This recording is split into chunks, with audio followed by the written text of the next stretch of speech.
Hi, and welcome to the By Intent podcast.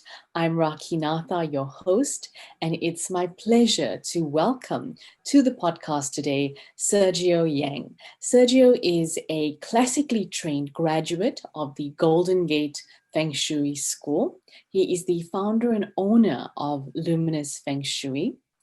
And Sergio has trained with internationally recognized masters in Feng Shui like Howard Choy, and he has learned from years and generations of traditions and family practice himself. So there's a whole sort of well of wisdom and knowledge here today. Sergio, a very, very warm welcome to By Intent. Hi, how are you, Raki? Doing good, doing good. Thank you so much for being here and being willing to share your knowledge. Of course, I'm so grateful to be here and to talk about Feng Shui. Awesome. Yeah. Well, we have a lot of questions. Mhm. And I think the first one that kind of comes up for me is just reading your story and your bio on your website and a little bit about your journey.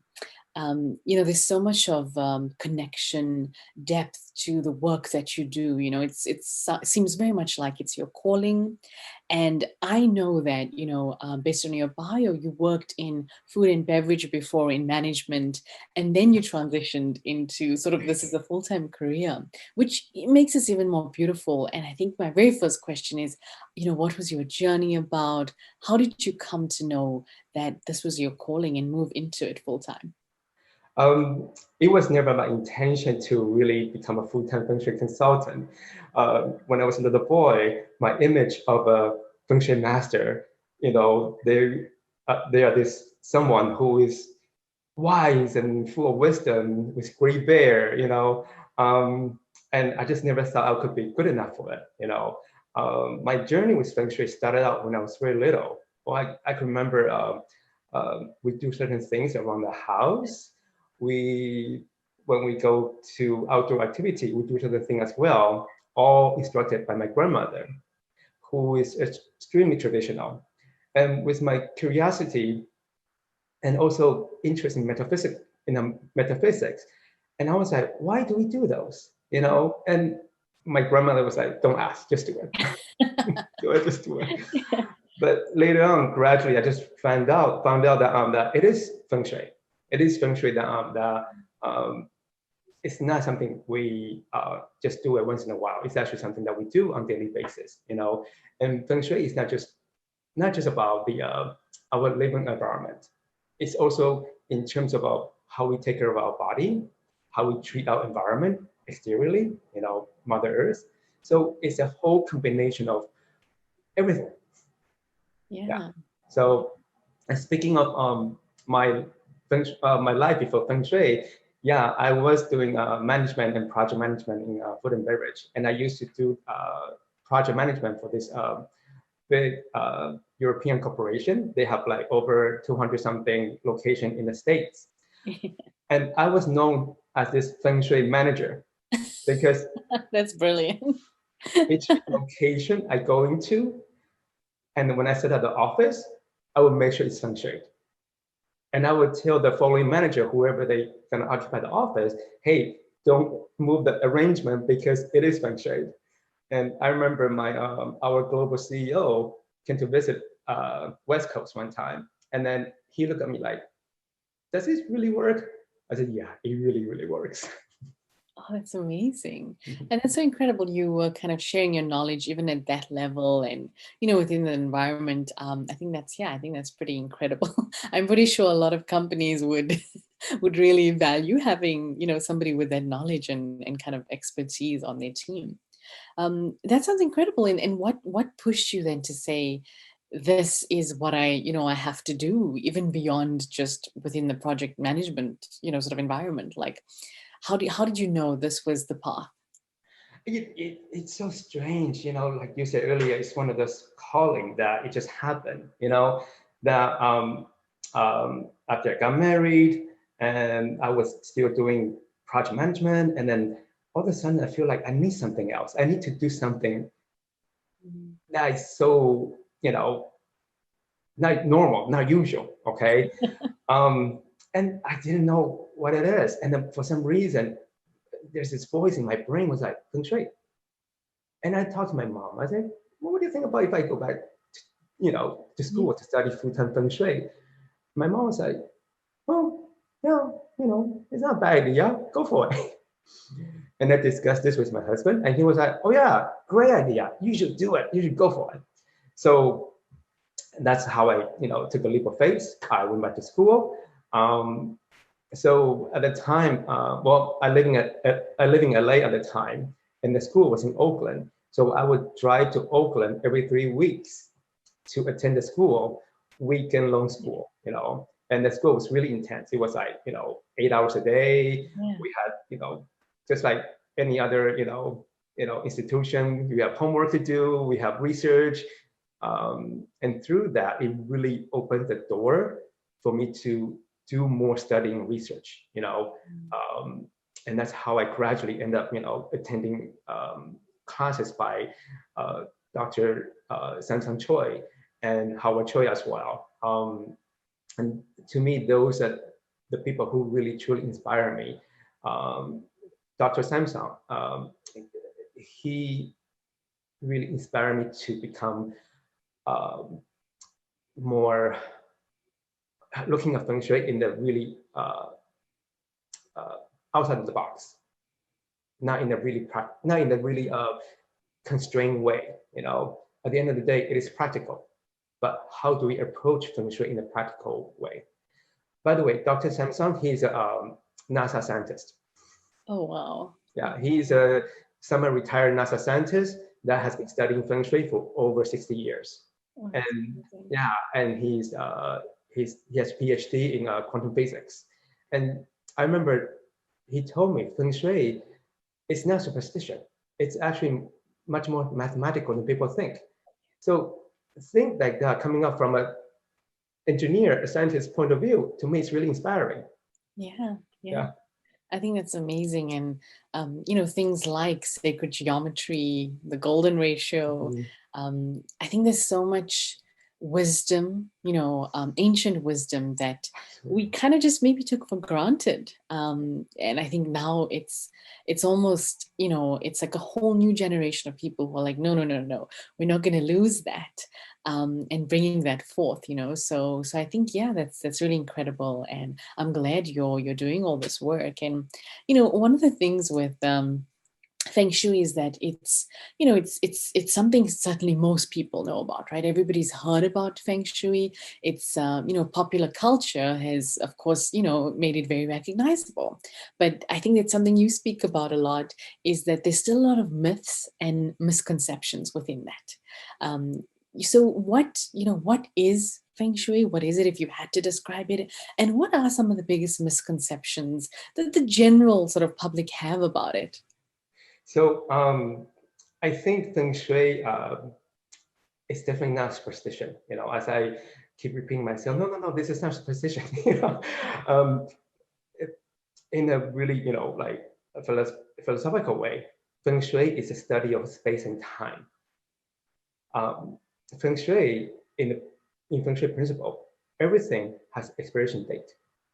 And when you look around that, everything, doesn't matter is Grand Canyon, or I'm going to use food as example, because I know food a lot. Food has an expiration date. So just like that, and human being, us, our energy, it can be a certain type of energy at this moment, but this particular energy can become something else later on. So that is Feng Shui. Feng Shui is definitely not going to Chinatown, get one of those little trinkets and hang it by the window, Yeah. And how, because of internet age, we can get all kind of information online, right? And I have clients constantly trying to tell me that what they found online. And I'm like, it's great that you found those online, but because there's so many layers of Feng Shui, the information they find online, it's only one perspective. At the end of the day, there's always different layers of Feng Shui. You look at things from different angle. So for sure, Feng Shui is not one size fits all. What may work for you may not work for me.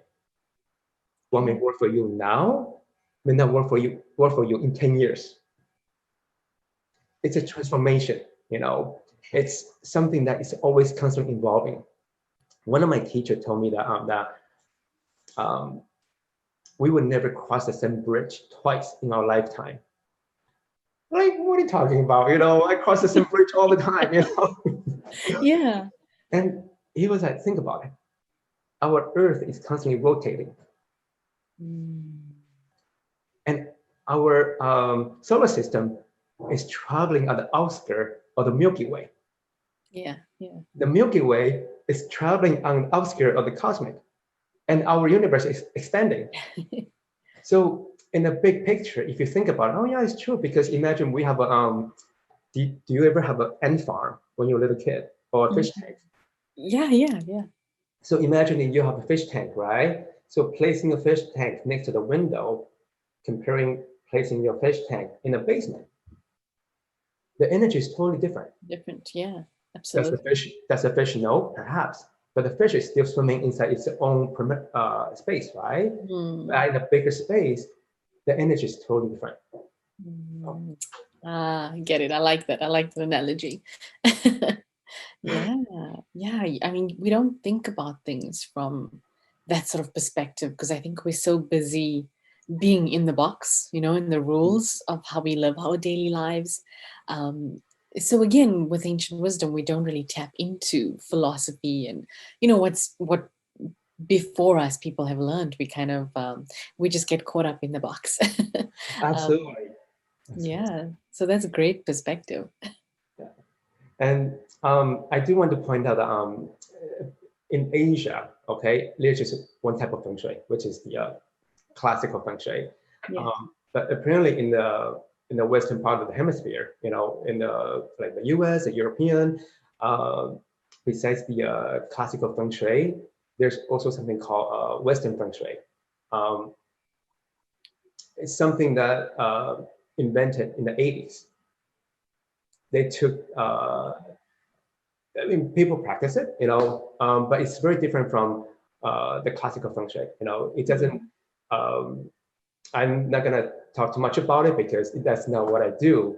But what I'm trying to say is, a lot of time I have colleagues, even classmates, that they started out doing the Western Feng Shui, but they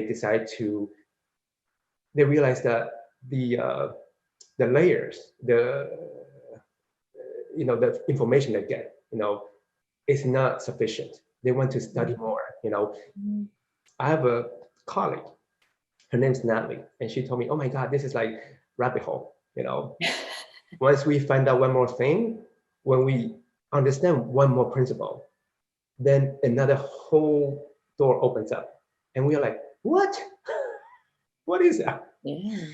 So back in the ancient time, okay, so Feng Shui has been around for years, like at least 4,700 years, okay. Back in the ancient time, all the ancient Chinese emperors, they all have their own Feng Shui department, okay. Besides the and so apparently this is proven fact in the record that Feng Shui department happened to be the second biggest department behind military. Wow.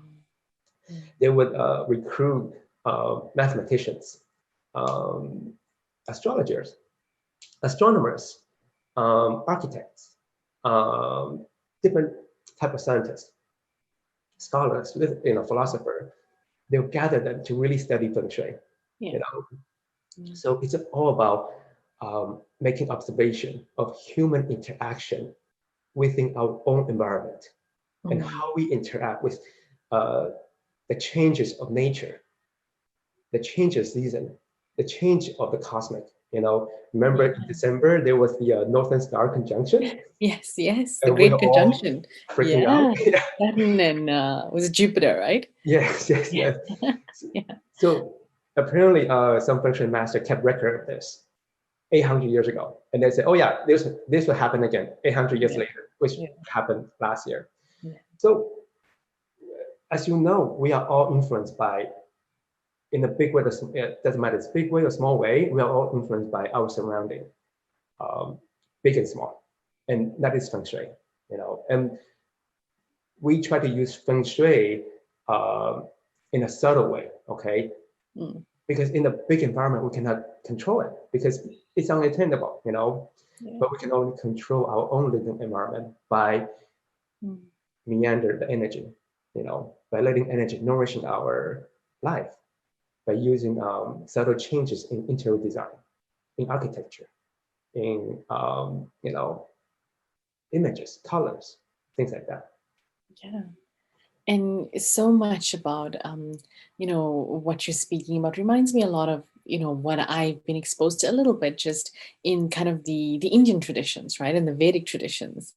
And I know with things like even yoga and Ayurveda, they're kind of sister sciences. And even Vedic astrology, right, and those things and how they kind of work together. And I know in there, I think in Vedic tradition, there's something called Vastu Shastra, which is kind of, I guess, I mean, I hope I'm not wrong, but it's a little bit like the Feng Shui in that tradition, in sort of the Indian tradition. But my question is, what are the sister sciences when it comes to Feng Shui? And with very limited knowledge, like something pops in my head, like Tai Chi, or, and I don't know if I'm wrong, but what are the kind of like accompanying areas? I mean, you mentioned astrology and, having these mathematicians. What are the sister sciences? Are there any? Well, I think in a sense that Feng Shui, in a smaller picture, we can look at it as, we can use interior design and architecture to assist our day-to-day life, but there's other connection in terms of when you mentioned Tai Chi, okay? So Feng Shui, it's about, I think it's about, I'm not sure if I mentioned this earlier, but it's about heaven, earth, and human, the connection of all three. Yeah. Tai Chi, the Tai Chi movement, that's considered human in this equation. So what is balanced Feng Shui? There's no such thing as perfect Feng Shui. No, there's only something called balanced, harmonized Feng Shui. When we want our Feng Shui to be harmonized, we need to take equation of what's tangible, what's intangible. In terms of human aspect of it, right? Tai Chi, we do Tai Chi to enhance our physical aspect of life, right? We do yoga, we do meditation to, to nourish our spirit, we study to enhance our knowledge, we eat, and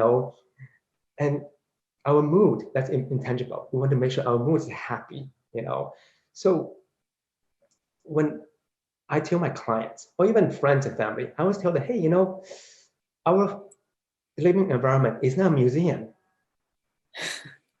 It is where we live, So the kind of artwork they put on the wall, it's very relative to our, frame of mind. The happier image would definitely nourish our mind and our mood, right? Instead of something that's sad and moody. And I've been to a few clients' home, they are ultra modern and ultra, they turn their home into a museum. And I was like, no, this is not supported. Of course, they are moody. Of course, they are always constantly having issues with their spouse and kids because the image they display on the wall. So. Yeah, no, it's fascinating, and there's so much underneath it. And the one thing that kind of sticks out for me, and I think I read this on your website as well. I think you said really powerfully, your grandmother taught you this, is that Feng Shui it's a way of living, right? Yes. It's not just a one-off sort of thing. And I think about things like Ayurveda, even eating healthy. People often come to it with well, here's my problem, and then they want an immediate solution. But the solution is in that this has to be the lifestyle. And that's a little tricky, I think, for us to grasp as people, being the sort of creatures we are, humans, and our habits. But how do you help your clients? How do you help them bring Feng Shui into a way of living? And I know you've got this amazing 360 process. I mean, that looks really brilliant. I haven't seen anybody describe something, to that depth, and it really seems incredible. Yeah, how do you help your clients integrate Feng Shui in the right way in their lives? I first approach them, since Feng Shui is about heaven, earth, and human. I approach the human aspect first. What is their necessity? Oh, by the way, you don't need to be Chinese to practice Feng Shui. I have clients from all walks of life.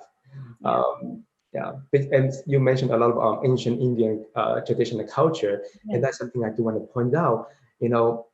Doesn't matter where you're from, all the tradition and principle, they're all really similar. Yeah. It's all interwoven together. Incredible. Yeah. So how I approach is my clients, I definitely approach their human level first. Okay, what do they need? Okay, what do they want? Okay, what are they missing in life?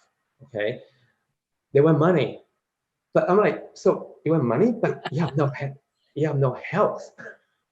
If you have no health, how are you able to attain the success and enjoy the fruit that you earn? So I would dig deeper and realize, oh, what is their ultimate issues? Because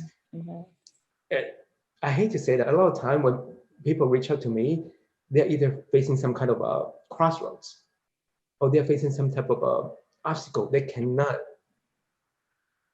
solve it in their usual way. So that's why they reach out to somebody else and ask for help. And it is my job not to be judgmental or anything, but to really kind of look at it from a different perspective and say, hey, you need this in your life, okay?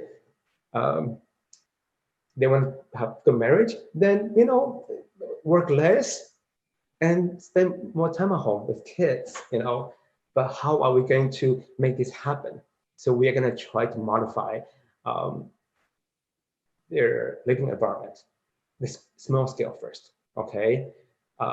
We can approach, the bedroom. We spend most of our time in the bedroom, right? So I approach the bedroom first, What do they need in the bedroom? Do they cook? Or they eat out all the time, because cooking is really important in Feng Shui. Kitchen is considered a money corner, right? The more we cook, the better it is. I had well, she's still my client. She's a pop star from Hong Kong.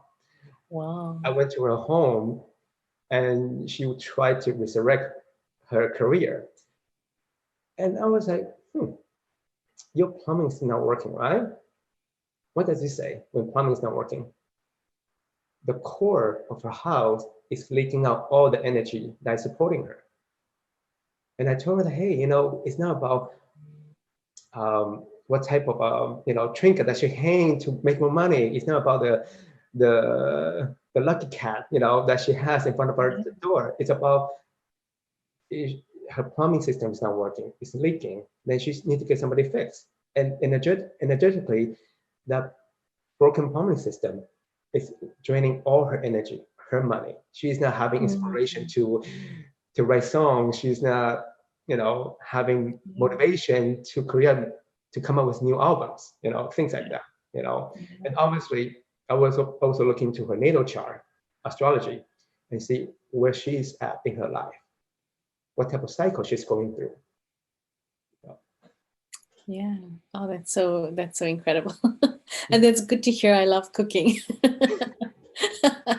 So I will remember that when I'm lazy to cook. So, and I think I love that explanation. It really shows again the layers, kind of like you said, there's so much depth and so many layers, even to the reason why somebody's reaching out to you. Because I know the other thing that's really been popularized with Feng Shui is, manifestation and abundance, and to manifest abundance. And, it's the thing that everybody wants. But I think a lot of what we see out there, I mean, there's so many things dedicated to it now. It's so, um, and it's simplistic. I think that's the word I'm looking for, in that, it doesn't address some of the deeper stuff that people need to understand in the concepts of manifesting abundance. But yeah, what can you share anything around that, and this whole concept of how we manifest abundance into our lives? Clarity. Clarity. Yeah, clarity. Wow. Yeah. Definitely simplicity and clarity. We cannot be confused of what we want, because if you're confused with what we want, the universe will be confused of what they're going to give it to us. So Yeah. having clarity is so crucial. I always tell people, write down what you want to manifest first. And Yeah. don't just write it down, but read it out loud. Make sure it makes sense. Not just makes sense in a modern way, but it's like, does it make sense in the long run, in a big picture? Mm. Like, do you want to win, the lottery? Why? What are you going to do with the money? I told one of my friends, I said, hey, winning that big jackpot is actually more of a curse than blessing sometimes if you don't know what to do with it. Comparing to all those people who like Bill Gates, or Oprah, they don't just become wealthy overnight. They gradually, step by step earn their wealth, and they gradually know what to do with it instead of this overnight thing. So when we manifest love, what kind of love do you want? Short term, long term, right? Yeah. Marriage, what type of marriage you want? Supportive marriage, so it's clarity. Yeah. Oh, I love that. That's incredible. That's something I'm gonna take back and think about. And you're right. And I've heard that, and somebody asked the question where somebody's like, oh, I want this thing, but people don't often dig into, well, what's the thing? What's it gonna give you? I want the house, I want the car, but why? And how will that make you feel? And how will you live in that house? And where will you drive that car? And how will that make you feel? And I think that's a big part of what we miss, because we're such a materialistic society. Yes. And we also so status driven. It's really about comparison all the time. You've got that, so I've got to get that now, rather than really listening and learning how do we cultivate our true desires, our authentic desires. It's yeah, it's not easy, to really cultivate our true desire, because this, like you mentioned earlier, there's all this comparison, and we're living in the very materialistic, uh, industrial commercialism world, because our brain has been trained to think certain ways um, for so many years already. Uh, Unlike the ancient time, it was just all about survival. Mm. Survival. Why survival? Because back in ancient time, they don't really have what we have. They have abundance for Yeah. them at that time, Yeah. because that's all they need. They Mm. don't need, you know, 3 pounds of steak in the refrigerator. You know? Yeah. Things like that. They don't need, all these things that's not necessary. I when I got married and we moved in together, and we realized the clutter. I hate to use the word clutter, but we realized the stuff we accumulated throughout our life. And I was like, oh my God, this is crazy. We don't need all these things. It's not necessary. So, how it's really trendy to simplify our life, which is great. It's great to simplify our life, because at the end of the day, when we are done on this earth, we can't really take any of them with us. Yeah. So, Yeah, absolutely. And I know everybody was so enamored by Marie Kondo and the organization. And, minimalism is such a big thing now, and people realizing that. So how do we choose what we keep in our lives, and how do we simplify? so in Feng Shui term, okay, I know it's, my my teacher Howard Choy, he might have something to say about this. But I always tell my clients, what is broken, just toss it. Mm, What if what doesn't speak to them anymore? You know, just toss it. You know, the photo of one of my clients when he was young doing modeling, great. But how many of those photos does he need at this moment in life? You know, mhm. so I was like, well, keep a few that he really enjoyed, but everything else out of the door, because you know we want to make space for new opportunity coming to our life. We want to look at our life at now instead of the past Mm, or the future. Because who knows what might happen tomorrow, right? yeah, yeah. So I guess personally, when I look at my things, besides sentimental value, how much does this mean to me anymore? But otherwise, donation. A leather jacket might be better used for somebody else than me right now. So donation to me is one of the best way to recycle and pay it forward sometimes. Yeah. So No, that's brilliant. And there was I had seen this picture of this really beautiful instrument on your Instagram. I think it's the Feng Shui compass. yes. I think, yeah, how to use it. It's so beautiful. And for anybody who's listening or watching, I will link all of Sergio's details so you can go and have. Oh, there we go. Yes. There we go. That's beautiful. So you can have a go look on Instagram as well. Just go to his Instagram page. You'll know what I'm talking about.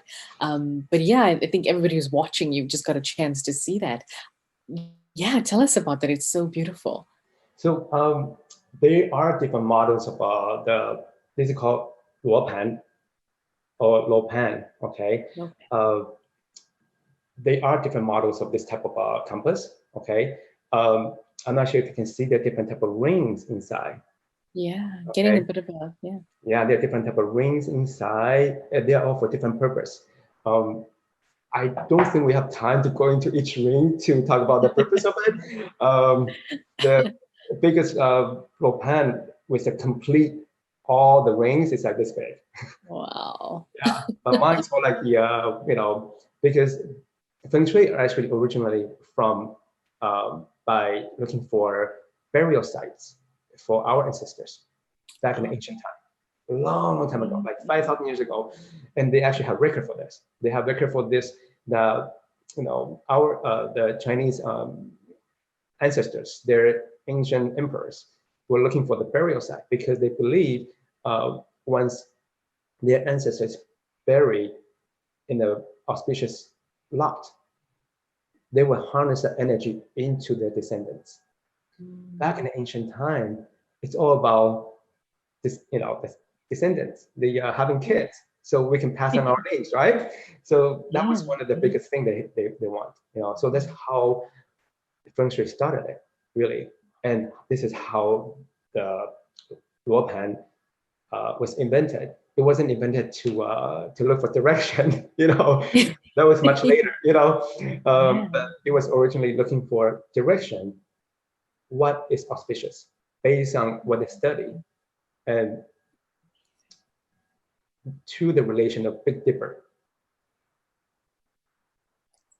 How they figure out Big Dipper, well, I don't know, but it's the relationship of Earth and the Big Dipper. So Incredible. um, it's not the true no, it's not based on true north. Our modern compass is based on the direction of true north. Okay, Yes. Yeah. this is based on the direction of a magnetic field. So, Mhm. so That's there's a, incredible. yeah.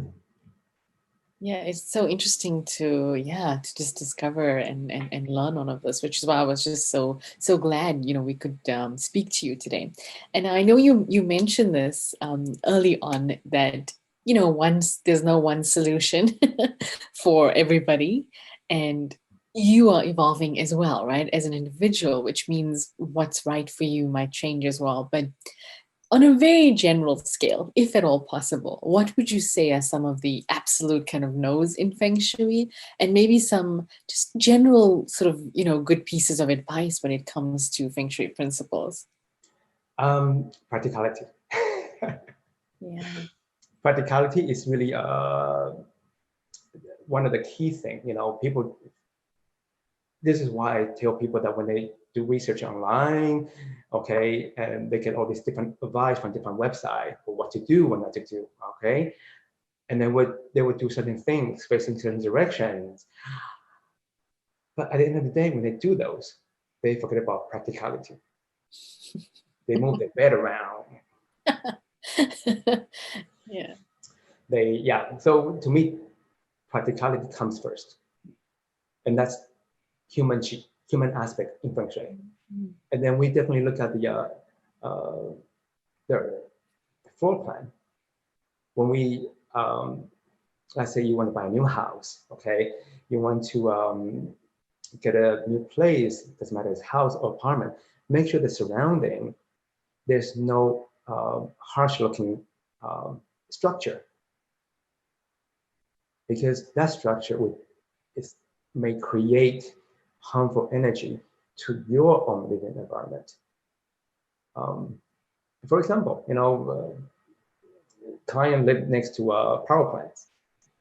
And there's nothing I can tell them to do except Yeah. it's time to move.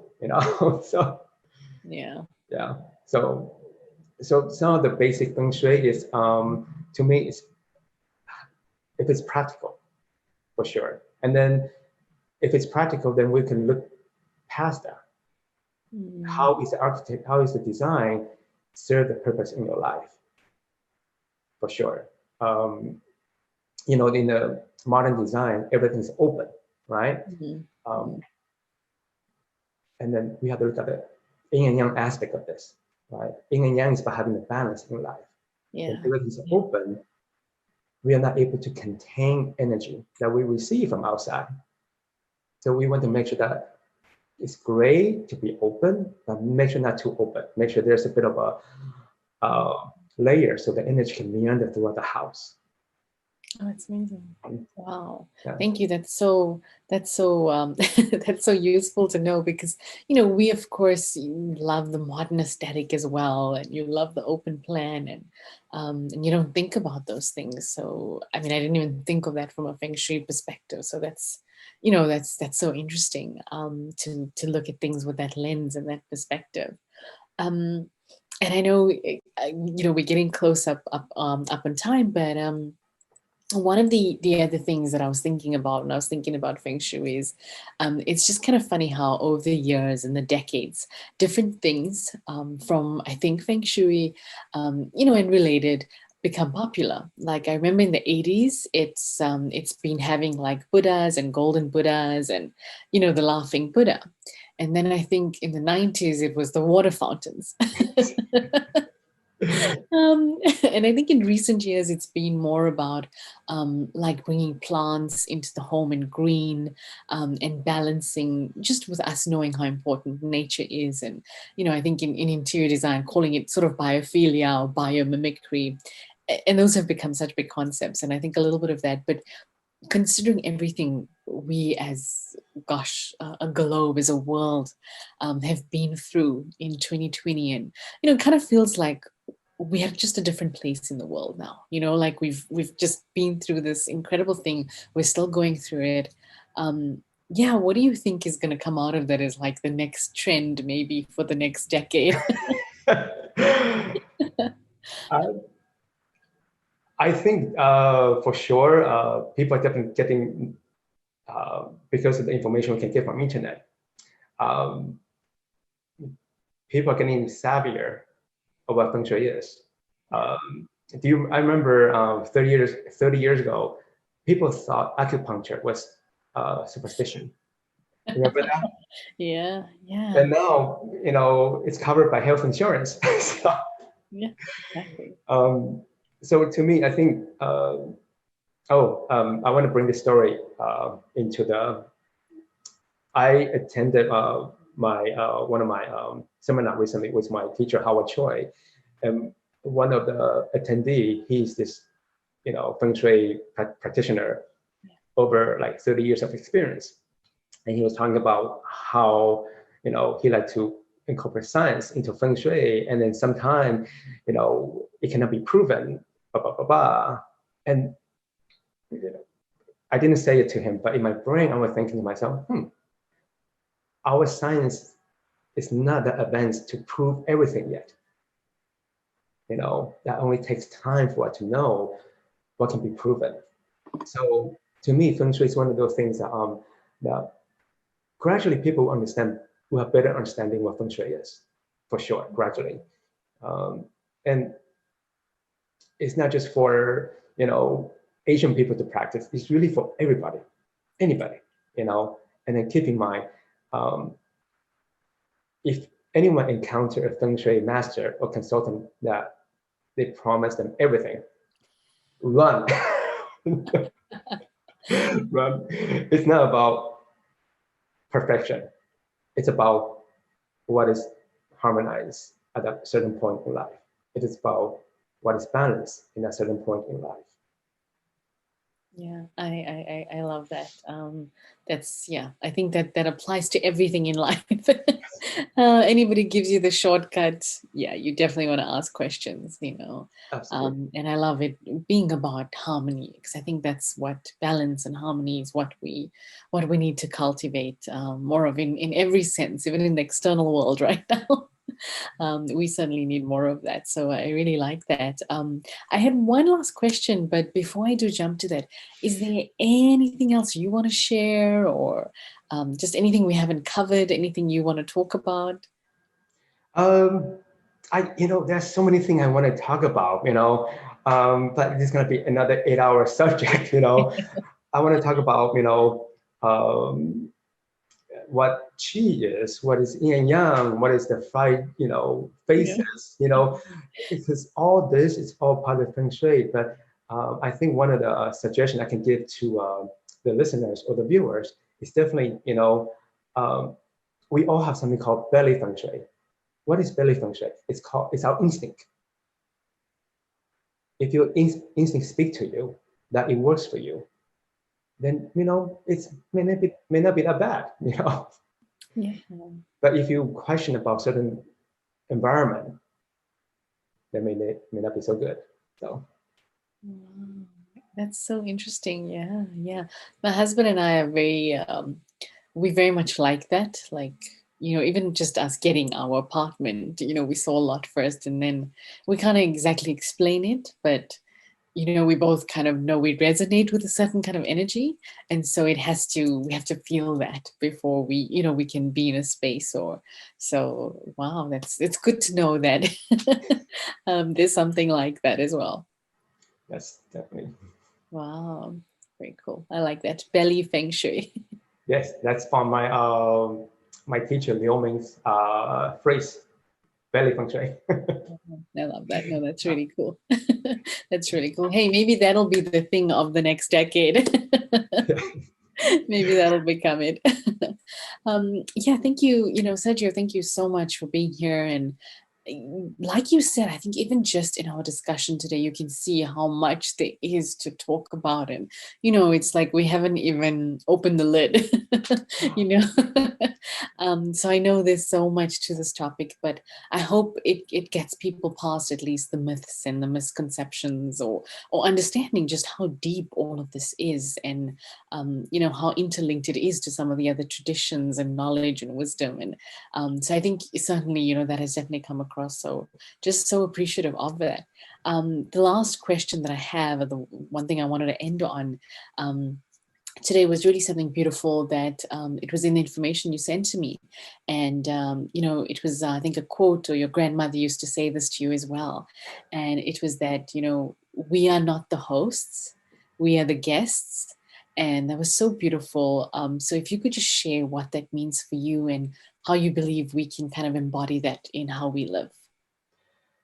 Yes, because I could never understand the meaning of that. I was like, what do you mean by we are not the, I live in this house, I live in this house, I go to this playground all the time, um, and I could never really understand that until much later. And when we think about it, we don't own that particular, you don't own your apartment forever. You are one of the owner during that time, and when you really look at the history of human compared to the history of Earth and the universe, we are only this dot, in the history. And as we know, there's global warming, this whole thing going on, and if we, and I'm not gonna go into the whole global warming thing, but in a smaller scale, if we actually really go with what nature intends us to do, then we would be with harmony with nature. We would be with harmony with our environment. And you asked me earlier what Feng Shui is not. Yeah, Feng Shui is not religion, right? But yes, there are some religion that derive from Feng Shui principle, like Taoism. And why I'm bringing up Taoism? Because it preaches about how to live harmony with our universe. Only take enough for us at this moment. But after we take enough, we have to return it. Yeah. So that's just one of the principles. I love that. That's beautiful. Yeah. Wow. Sergio, thank you so, so much. I think we're ending on that very high note, and I think a key takeaway from today's chat. But I really, really appreciate your time being here and, really explaining everything to us so beautifully and simply. And hey, maybe we can have you on again in a few months because there's so much to talk about here. It would be great. If you, I would love to come back and talk about different aspects of Feng Shui. We can talk about Feng Shui astrology. Yeah, I'm open to that. Oh no, that's phenomenal. But yeah, thank you so so much for your time, and to everybody who's listening and who's watching. I will link all the details below so you can go and find Sergio. And if you're interested in Feng Shui, definitely reach out. But thank you so much for watching, listening, and I will catch you on our next episode. So thanks for being here, and bye for now.